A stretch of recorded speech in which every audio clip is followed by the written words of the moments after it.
So we're going to start with our revision, and before that I will just like to discuss a little bit of the format of the tests which we will be conducting. Yeah, your PT2. Okay, right, as you all know, it is going to be a multiple choice question test, right? And student 10 marks are for your internal assessment, and in our case it is your ASL, your assessment of the listening speaking skills, right? It would be that, but we have also given you a project which you are going to start off. Okay, I'll be asking about right, what stages you have done and what all preparations you have done. At least show me your initial research work or the preparation work that you are doing for the project work also. Okay, so this is your listening and speaking, and I'll be telling you once the dates of the practicals are announced. Right, listening activity, we'll be sharing a video with you all or an audio clip, and you'll be getting a question paper and you'll be writing down the answers which have been asked for you, like your fill in the blanks. It could be true or false statements, it could be right, write one line answers, those kinds of questions you will get. For speaking assessment, we'll give you a topic which you will speak about. We can give you a picture, show you a situation, you'll discuss your feelings about it, you'll discuss what is there, right? And what you could do about that, how can you change a situation, or if you were there in such kind of a scenario, what you would do. Now here in your multiple choice questions, naturally you have your reading skills. So 10 marks, I think so, comprehension would be there. This is, I'm just telling you what kind of questions you will get. So writing here, writing, you might get here, you know, like 4 to 5 questions here, or multiple choice questions, which are on the writing skills, right?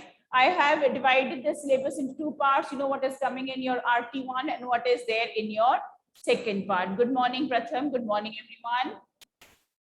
And yes, so I want you to just go through that very, very carefully. So please read all the messages that are shared with you in the group so that you are aware, okay? Right? Then, of course, what is left is your literature. So your literature is going to carry the maximum marks. This can be plus minus 2 marks, I can say, right? But your maximum focus, it is going to be on, say, your literature part. So if it is a 40 marks test, so then you can well imagine how much it is going to be. So 12, 16, so 24, isn't it your literature? Literature, you might get extract based questions, extracts. You might get 3 or 4 extracts, which will have 4 questions each or 3 questions each. And the remaining questions would be spread across your syllabus, right? You might get 1 extract from poetry, 1 from the Flamingo chapter, 1 from the Vista chapter, right? And yes, on the basis of that extract, the questions would be asked. Okay, and then yes, you can get questions which are asked overall from all the topics, right? So now let's get to our discussion part. Let us start with our revision for today. And today we're going to start with the chapter Lost Spring. Yes, all of you open your books, please. And let us have a look at the chapter. Now, what does lost spring mean? What does lost spring signify here? Yes? What do you think is the meaning of lost spring? Is it about a stage in life? Is it about a season? Is it about a childhood that never was? Right? Yes? Or is it about that the time you spent in lockdown and could not enjoy the spring season? What is it? It's a spring here. What is it a metaphor for? Spring is a metaphor for childhood, right? So lost childhood, as it is there written here, the stories of stolen childhood. And we have here in this chapter 2 stories about 2 young boys. Who is the first boy? Who is the first boy? Yes, first is Sahib-e-Alam, isn't it, right? And what does Sahib-e-Alam do? He is a rag picker. And yes, is it that his family is by tradition or by profession are they rag pickers? Are they by profession rag pickers? Are they? No. What has made them become rag pickers? What has made them become rag pickers? Circumstances. What are circumstances of poverty?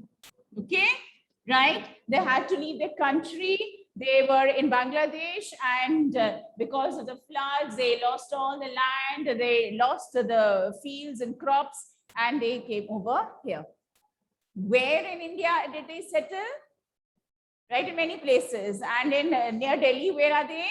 They are near, or they are at Seema Puri. So you have to remember the rag pickers at Seema Puri, the bangle makers at Firozabad, right?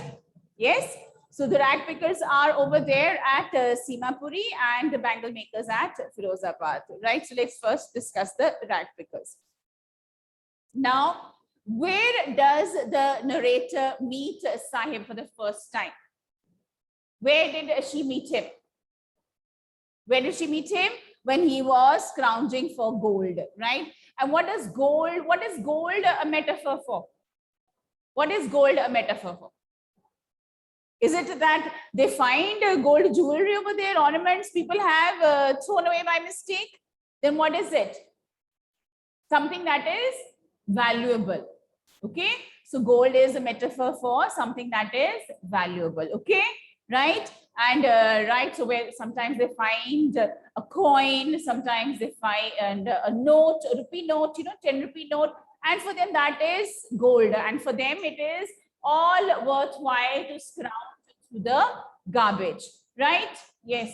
So, and what about the difference, like in the behavior of the children and the adults as it comes to regarding the garbage? So the children, they find it a matter of curiosity. For them, it is something that is full of wonders because they keep on looking for things that they might sell, something that be valuable. But for the elders, it is something that they have to do. For them, it is a means of survival. Okay, right? And why doesn't Sahib-e-Alam not go to school? Why doesn't go to school? Let me hear your answers, please. Yes, Shashank, Smriti, Vidisha. Give me answers. Why he doesn't go to school? The reason that he gives is that there is no school in the neighborhood. But the real reason is that he cannot afford to be sent to school, right? His parents cannot send him, and they have never even thought of sending him here. So what is the suggestion that the writer makes? What does she suggest? That I will build a school. If I build a school, will you come there to study? An innocent child that he is, he readily agrees. And he comes to her after a couple of days when he sees her again, that have you built the school? So once again, she realizes her mistake, the narrator, and she feels that it is, like, how does she console herself? That in this world where they live, false promises are made every day. And so maybe she's also made a promise which she did not desire to keep. So she does not actually feel very guilty about that, right? And yes, the boy does remind her that you had promised to build me a school, but it takes much longer. So school is not something that you can just make in a couple of days. Okay, right? Yes, so she comes to know his name. What's his name? Sahib-e-Alam, Lord of the Universe. What is so ironical about his name? What is ironical about Sahib-e-Alam's? So Lord of the Universe, someone who's there, someone who's omnipotent and taking care of the world around him. But here he is. What is Sahib-e-Alam doing? What is Sahib-e-Alam doing? Scrounging the garbage. Now, what is the other thing that the narrator notices about these people?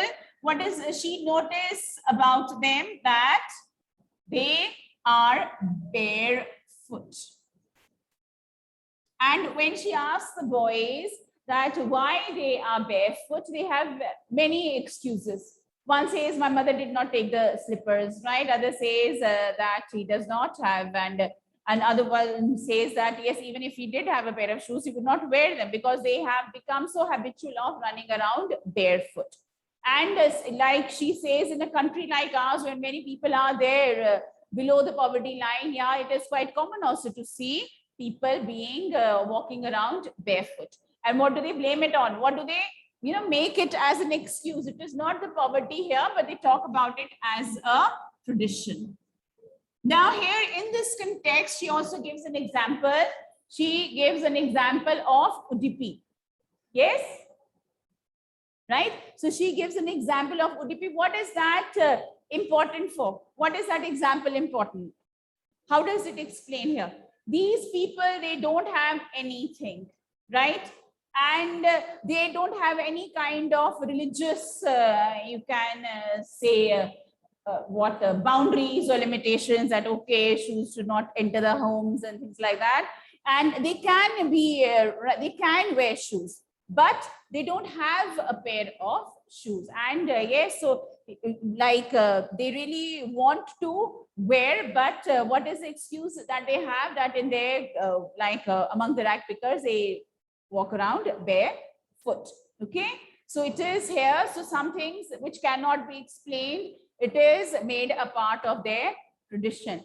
And here it is, where does she give this explanation? She gives an example of Udupi. What is that story? That here he's talking about the priests. And when you talk about them, they are not someone who is poverty stricken or living in such conditions there, right? So they have changed their circumstances. So people can change the circumstances in which they live, right? So the priest was there and the little boy would stop at the temple and he would pray for a pair of shoes. And he says, if I get these pair of shoes, please don't take them away. And when the narrator says that, when 30 years later she went, the temple was not in such a good condition.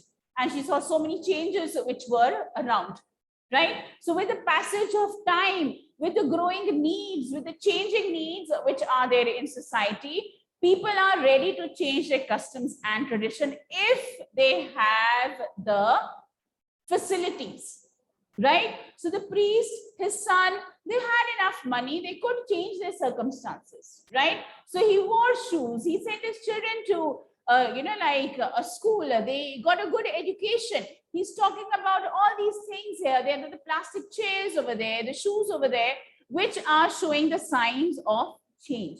So people can change. It is circumstances which force them to stay there, right? So like we can talk about here in our country, like even after so many years, after we talk about untouchability not there, we talk about caste system not being there, not supposed to discriminate, but it is still there.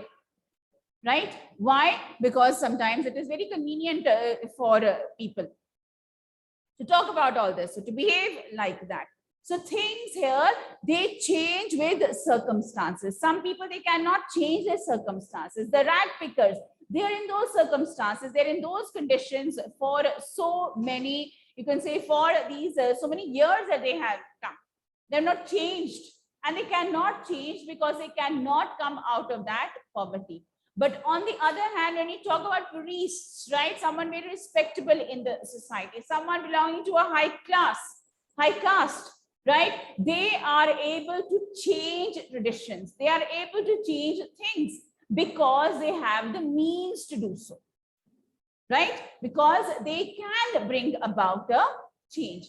So once again, it's about haves and have-nots. So we have all the rules and regulations, all the customs and traditions, all the bearings and sufferings, which is there for the people who do not have means, who do not have facilities.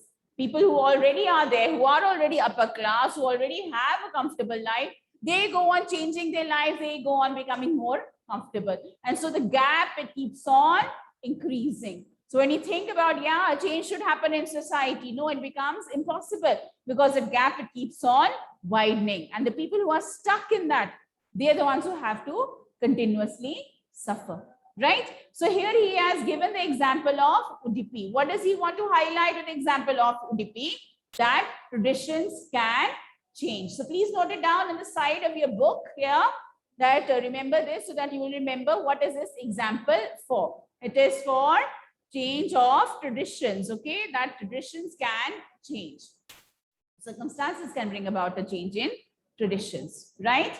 And of course, from someone who was there, the son of the priest, and how he prayed for a pair of shoes, and he got those shoes, and he did not want those shoes to be taken away. Now look at here. Yes, next is about the area. Which is the area where the rag pickers live? Where do they live?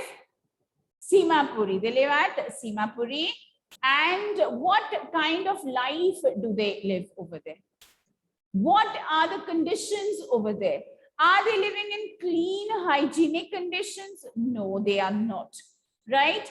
But what is it, like it seems they have something which makes them continue to live in those conditions, right? And at the end of the day, they want to feed their family. They don't want to sleep on an empty stomach.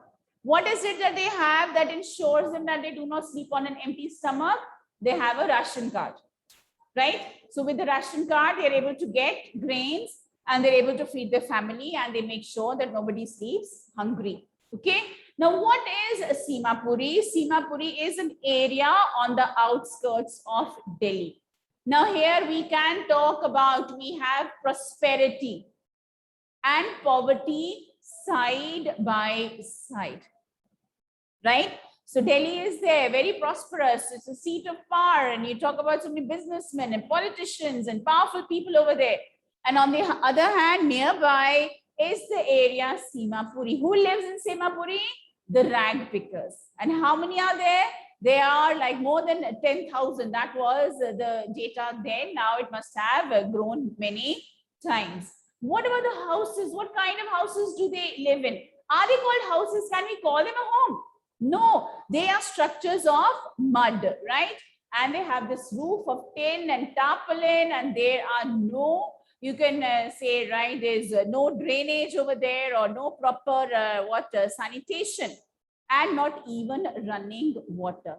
But these people, they live in these unhygienic conditions, because this is the land that they came and, sat over here, they squatted over here, they occupied this land so many years ago, and they are continuing there only. Okay, right? So they don't have an identity, they don't have a voter card or anything like that, isn't it? Right? But they have ration cards. And with ration cards, they're able to get what? Ration, food grains, and they're able to feed their family. So for them here, please underline, food is more important for survival than an identity. Do you think it is this thought which does not allow them to change their circumstances? They're getting food, right? As long as we are there getting food to eat, what difference does it make what we do? Whether we're rag pickers or something else, right? So it could be the reason why they have not made efforts to change their situation, okay? Right? And of course, here it is within that area or other places also, we see that wherever they find land and wherever they think that they can go scrounge the garbage and find something to sell, right, or something valuable, they just pitch their tents over there, right? And now here, what else? Look at it. Through the years, it has acquired the proportions of a fine art. What has acquired the proportions of a fine art? Rag picking. Rag picking as an art. When we talk about art, it is what? Something creative. Yes? Something very satisfying. Something that gives us food for thought. Right? It is an expression of your ideas, of your thought. How can we compare rag picking with a fine art? So look at the, like a metaphor here, which is used, right? It is a fine art. And garbage to them is gold. Once again, it is a hyperbole. It's an exaggeration. How can garbage be compared to gold? Right? But for them it is, because of the importance that garbage has in life. It is the means of survival. It is the means of existence. They don't have anything else to do. And by scrounging the garbage, by selling the things they find, by, like, of course, feeling so happy that they found a coin or money in it, they are able to go through their days. So they even find discarded shoes also, which we see in the next, a paragraph here. Yes, like see here, that Sahib is there standing by the fenced gate of the neighborhood club, watching two young men dressed in white playing tennis. So he is wearing shoes which don't match, right? They're discolored, and he has come out to watch these people playing in the tennis club, right? And what is there about him? What else do we notice? That, see, he has changed. Like earlier it was that, yeah, they had excuses that why are they barefoot, because mother did not give them shoes, right?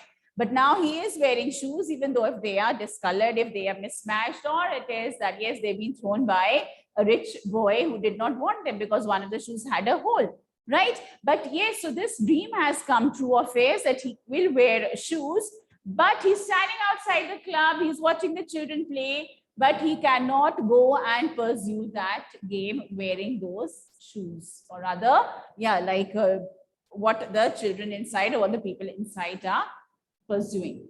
Right now, at the end of this part, what do we come to know? There's a major change in Sahib's life. What is that? Sahib is no longer scrounging the garbage, and he has started working at a tea booth. Yes, the milk booth, sorry. And he carries a steel canister. Earlier, what did he carry?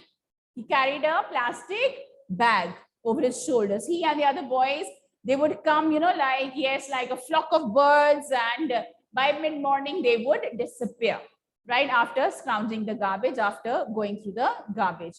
But now what is it that Sahib is carrying? He is carrying a steel canister. Earlier he used to carry a plastic bag.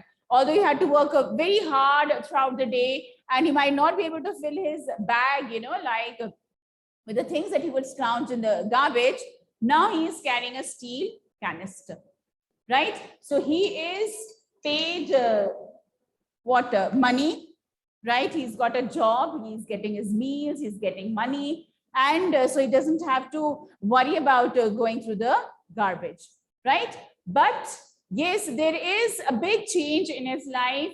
That is, he has lost his freedom, right? He has lost his freedom. Earlier he was his own free bird. He could come and go whenever he pleased. He used to go with his friends. They would just scrounge the garbage, and the whole day they were free, right?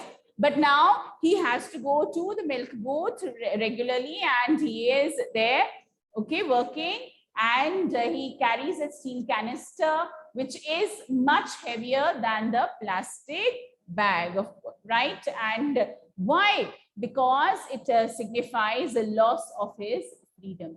Earlier he was his own free person. He had his own, like will and desire, but now he is working for someone else. He's getting money, he's getting meals. It might be there leading a better life. Doesn't have to worry about, he's got shoes on his feet. And yes, he is there quite secure, but he has lost his freedom. And he has lost his childhood. Where did Sahib's childhood go? Where did his childhood go? Why he could not enjoy his childhood? What had happened to Sahib's childhood? Yes? What happened to his childhood? Yes, Manpreet? It was lost in the hardships of life, right? So earlier it was, yes, scrounging the garbage, then working at a tea stall, the years when he should have been studying, the years when he should have been learning, when he should have been going to school and getting an education to bring about a change in his life. But now things have changed, right? And of course, as a result of that, what has happened? He has lost his childhood, right? Clear or not? This chapter, it is, I think, so quite simple and clear. But of course, as I've told you again and again, I'm telling you once again, your approach now has to be different. You're required to do a thorough reading. Read the second part. I'm going to discuss the second part tomorrow. I'm also going to do a few questions of writing skills. I might give you a few examples also, so you get some idea what the kind of writing skills you've got. You have advertisements. Yes, you have article, yes, notice, and letter to the editor, isn't it? Right? On a, like, of course, some issues which you need to talk about. So tomorrow I'll give you a few examples of those questions also, and then we proceed to the second part. Okay, right.